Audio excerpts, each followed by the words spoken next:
मेरे भैया, कोरोना काल चल रहा है। हम सब अपने अपने घरों में लॉकडाउन का पालन करते हुए भी डरे हुए हैं। पता नहीं कब किसको क्या हो जाए। एक ही तरह की दिनचर्या निभाते हुए मन की उलझन और बढ़ती ही जा रही है। कब, कहाँ और कैसे? हर मौत पर दिमाग में ये सवाल कौंध रहे हैं।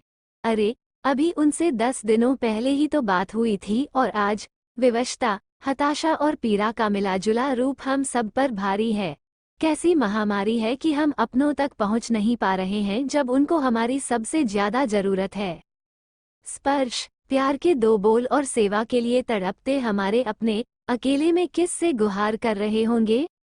तकलीफ को साझा कर मन शांत हो जाता है। हम ऐसी डरावनी बीमारी के खौफ से घिरे हैं कि उसके पास हम बैठ भी नहीं सकते जिससे हमारा जीवन भर का नाता है। दूर से अपनों की परेशानी देख मन तड़प जाता है और एक टीस की काश ऐसा नहीं होता।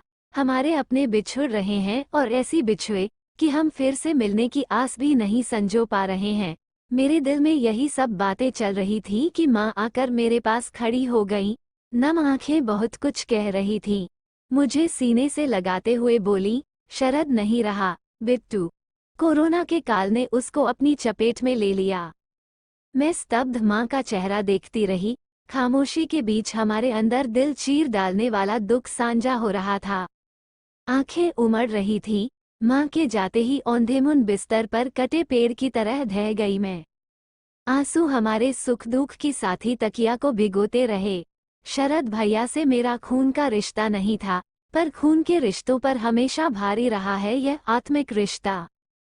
बचपन से ही वे हमारे लिए रोल मॉडल रहे। भैया के कंधे पर बैठ हम कहां की सैर कराते थे।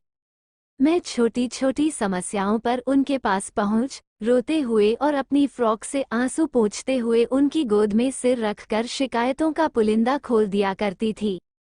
कभी माँ सा, कभी भाई सा, तो कभी सहेलियों सा बर्ताव करते। वे हंसते हुए कहते, थोड़ा रुक जा बिट्टू, जब मैं डॉक्टर बन जाऊंगा तब इन सब को इंजेक्शन लगाकर दर्द का एहसास करवाऊंगा। खूब हंसती मैं और तरह तरह की एक्टिंग करके बताती कि दर्द के कारण वे सब कैसे बिलबिलाएंगे। थोड़ी बड़ी हुई, उनके आने पर चाय मैं ही बनाती थी, क्योंकि उनको मेरे हाथ की बनी चाय पसंद थी। चाय पीते हुए वे कहते, चाची, बिट्टू की शादी हम इसी शहर में कराएंगे ताकि हम सबको उसके हाथ की बनी चाय हमेशा मिलती रहे। बनावटी गुस्सा दिखाती हुई मैं भैया को मारने लगती। वे मुझे सीने से लगाते हुए कहते, इसको कभी भी अपने आप से दूर नहीं जाने दूंगा। मेरी हर समस्या का समाधान था भैया के पास। मेरे स्कूल से लेकर कॉलेज तक के सफर में भैया हमेशा मार्गदर्शक रहे मेरे। एक दिन हंसते हुए मैं उनसे बोली, आपकी अपनी कोई बहन नहीं है ना, इसीलिए आप मुझसे बहुत प्यार करते हैं। मुझे आज भी याद है वो दिन। उन्हें बिल्कुल भी बुरी नहीं लगी मेरी बात। उल्टे उन्होंने मेरी नाक पकड़कर बोला था, बिट्टू, तुम हर जन्म में मेरी बहन हो और रहोगी। अपना और पराया क्या होता है? जहाँ प्रेम की लौ जगी वही अपना है। कुछ वर्षों बाद भैया मेडिकल की पढ़ाई के लिए दूसरे शहर चले गए। मैं बहुत रोई थी, जैसे मेरी दुनिया बेरंग हो गई हो। सुबह के उजाले से लेकर देर रात तक उनके साथ की यादें मुझे और उदास कर जाती। फोन पर जब मैं अपनी समस्याएं बताने लगती तो वे कहते, इतनी समस्याओं का बस एक समाधान है, तेरी शादी। दूल्हा आ जाएगा तेरी जिंदगी में, तब जाकर इस निरीह भाई को राहत मिलेगी।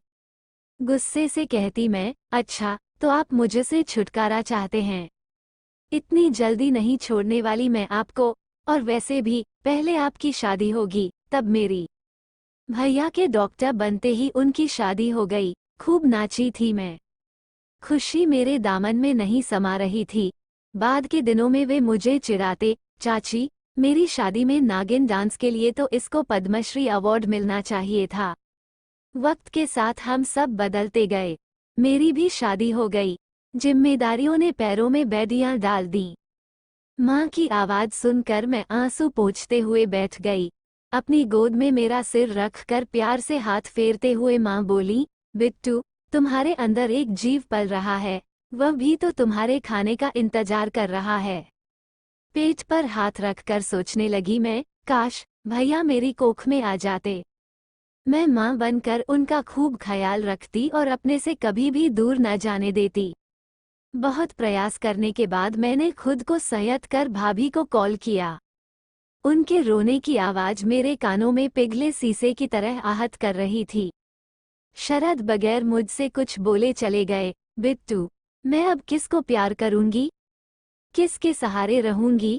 चारों तरफ अंधेरा दिख रहा है, मेरे तो सिर का ताज ही बिखर गया। बिट्टू, समय के सामने हम सब विवश हैं। भाभी, धैर्य रखिए, अमन का ख्याल रखिए, उस पर इन दुखों का असर नहीं होना चाहिए। टूट जाएगा तो बिखरे को समेटना बहुत मुश्किल होगा। भाभी। तभी अमन की आवाज ने मेरी बची हुई हिम्मत को भी तोड़कर रख दिया। मैं पापा के साथ खेलना चाहता हूँ। पापा से मिले हमको 1 महीना हो गया है बुआ। सबके पापा हैं, तो मेरे पापा हमें छोड़कर क्यों चले गए?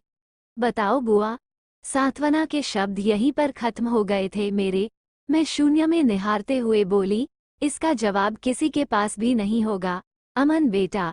माँ के हाथों में खाने की थाली दिखी तो आंखों ने सवाल किया और जबान पूछ बैठी, माँ, पीर पराई है या अपनी है? वैष्णव जन तो तेने कहिए जो पीर पराई जाने रे। गाती हुई माँ वहां से चली गई। राधे कृष्ण। आपको ये कहानी अच्छी लगे तो सब्सक्राइब, शेयर और लाइक, कमेंट करें। धन्यवाद।